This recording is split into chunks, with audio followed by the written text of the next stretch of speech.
The Secret Garden. Chapter 8. The Robin Who Showed the Way. She looked at the key quite a long time. She turned it over and over and thought about it. As I have said before, she was not a child who had been trained to ask permission or consult her elders about things. All she thought about the key was that if it was the key to the closed garden, and she could find out where the door was, she could perhaps open it and see what was inside the walls, and what had happened to the old rose trees. It was because it had been shut up so long that she wanted to see it. It seemed as if it must be different from other places and that something strange must have happened to it during 10 years. Besides that, if she liked it she could go into it every day and shut the door behind her, and she could make up some play of her own and play it quite alone, because nobody would ever know where she was, but would think the door was still locked and the key buried in the earth. The thought of that pleased her very much. Living as it were, all by herself in a house with 100 mysteriously closed rooms and having nothing whatever to do to amuse herself, had set her inactive brain to working and was actually awakening her imagination.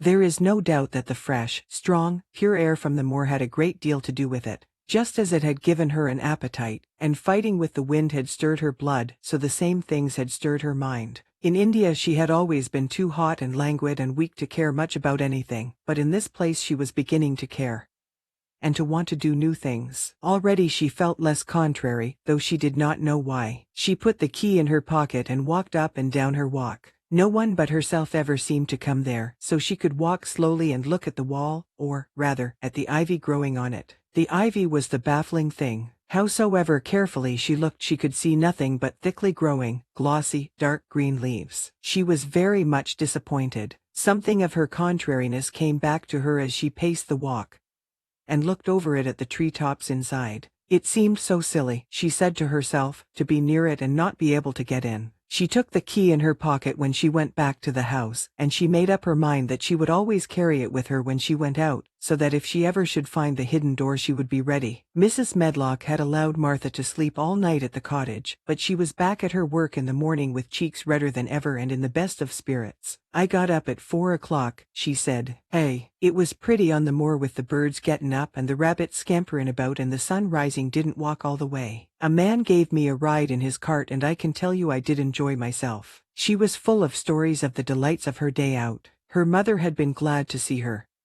and they had got the baking and washing all out of the way. She had even made each of the children a dough cake with a bit of brown sugar in it. "I had them all pippin' hot when they came in from playing on the moor, and the cottage all smelled of nice, clean hot baking and there was a good fire and they just shouted for joy. Our Dickon he said our cottage was good enough for a king to live in." In the evening they had all sat round the fire, and Martha and her mother had sewed patches on torn clothes and mended stockings, and Martha had told them about the little girl who had come from India, and who had been waited on all her life by what Martha called blacks until she didn't know how to put on her own stockings. They did like to hear about you," said Martha. "They wanted to know all about the blacks and about the ship you came in. I couldn't tell 'em enough." Mary reflected a little. "I'll tell you a great deal more before your next day out," she said, "so that you will have more to talk about. I dare say they would like to hear about riding on elephants and camels, and about the officers going to hunt tigers." "My word," cried delighted Martha. "It would set 'em clean off their heads." "Would thaw really do that, miss? It would be same as a wild beast show like we heard they had in York once." "India is quite different from Yorkshire," Mary said slowly as she thought the matter over. "I never thought of that. Did Dickon and your mother like to hear you talk about me?" "Why, our Dickon's eyes nearly started out of his head, they got that round," answered Martha. "But mother, she was put out about your seeming to be all by yourself like. She said, 'Hasn't Mr. Craven got no governess for her, nor no nurse?' And I said, 'No, he hasn't, though Mrs. Medlock says he will when he thinks of it, but she says he mayn't think of it for 2 or 3 years. "I don't want a governess," said Mary sharply. "But mother says you ought to be learnin' your book by this time and you ought to have a woman to look after you, and she says, now, Martha, you just think how you'd feel yourself, in a big place like that, wanderin' about all alone, and no mother. You do your best to cheer her up,' she says, and I said I would." Mary gave her a long, steady look. "You do cheer me up," she said. "I like to hear you talk." Presently Martha went out of the room and came back with something held in her hands under her apron. "What does tha think?" she said, with a cheerful grin. "I've brought thee a present." "A present?" exclaimed Mistress Mary. "How could a cottage full of 14 hungry people give anyone a present?"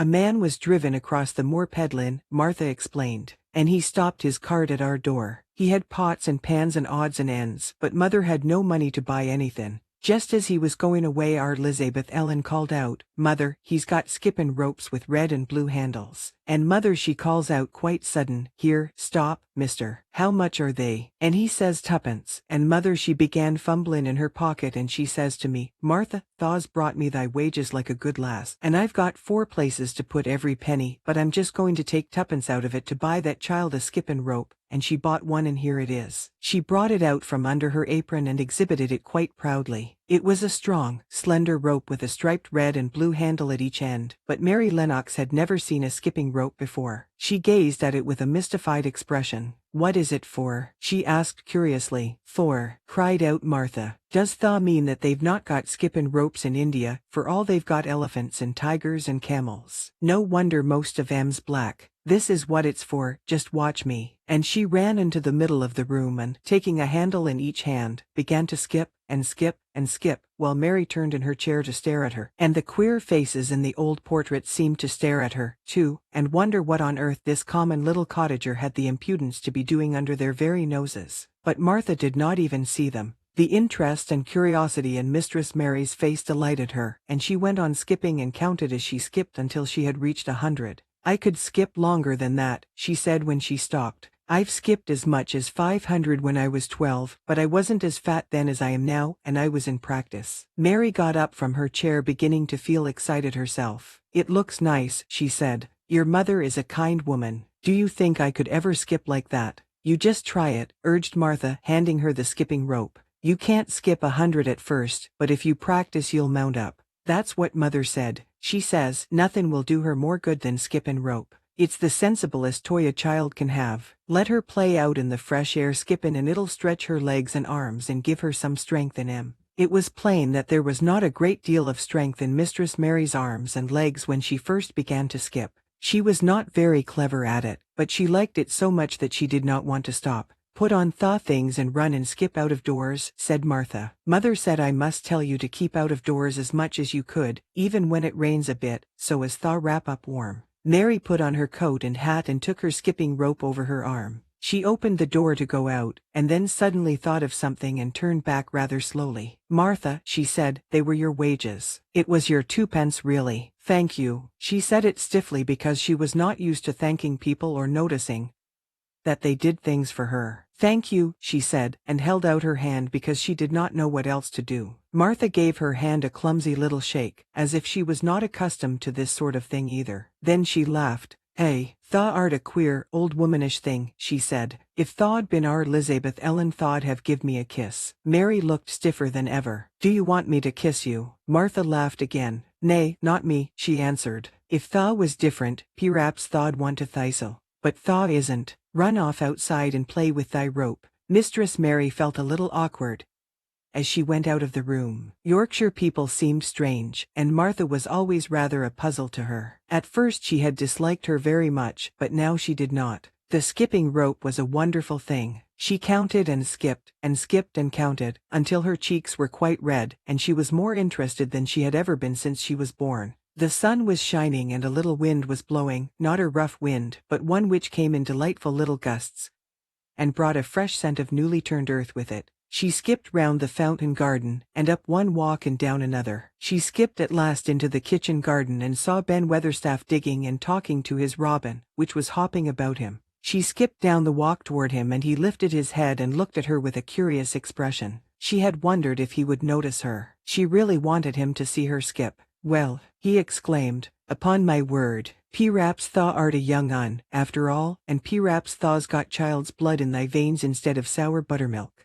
Tha's skipped red into thy cheeks as sure as my name's Ben Weatherstaff. I wouldn't have believed tha could do it." "I never skipped before," Mary said. "I'm just beginning. I can only go up to 20. "Tha keep on," said Ben. "Tha shapes well enough at it for a young un that's lived with heathen. Just see how he's watchin' thee," jerking his head toward the robin. "He followed after thee yesterday. He'll be at it again today. He'll be bound to find out what the skippin' rope is. He's never seen one. Eh?" shaking his head at the bird. "Tha curiosity will be the death of thee sometime if tha doesn't look sharp." Mary skipped round all the gardens and round the orchard, resting every few minutes. At length she went to her own special walk and made up her mind to try if she could skip the whole length of it. It was a good long skip and she began slowly, but before she had gone halfway down the path she was so hot and breathless that she was obliged to stop. She did not mind much, because she had already counted up to 30. She stopped with a little laugh of pleasure, and there, lo and behold, was the robin swaying on a long branch of ivy. He had followed her and he greeted her with a chirp.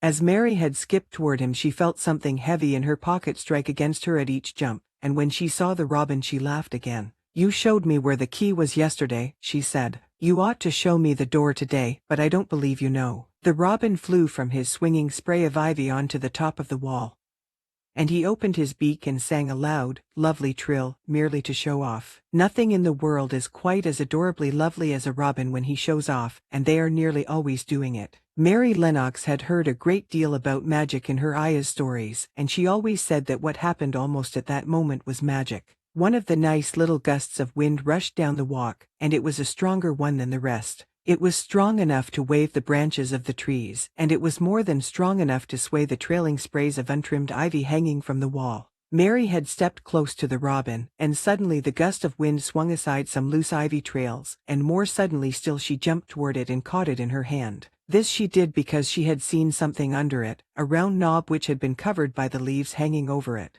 It was the knob of a door. She put her hands under the leaves and began to pull and push them aside. Thick as the ivy hung, it nearly all was a loose and swinging curtain, though some had crept over wood and iron. Mary's heart began to thump and her hands to shake a little in her delight and excitement. The robin kept singing and twittering away, and tilting his head on one side, as if he were as excited as she was. What was this under her hands which was square and made of iron and which her fingers found a hole in? It was the lock of the door which had been closed 10 years, and she put her hand in her pocket, drew out the key and found it fitted the keyhole. She put the key in and turned it. It took 2 hands to do it, but it did turn. And then she took a long breath and looked behind her up the long walk to see if anyone was coming. No one was coming. No one ever did come, it seemed, and she took another long breath, because she could not help it, and she held back the swinging curtain of ivy and pushed back the door, which opened slowly, slowly. Then she slipped through it, and shut it behind her, and stood with her back against it, looking about her and breathing quite fast with excitement, and wonder, and delight. She was standing inside the secret garden.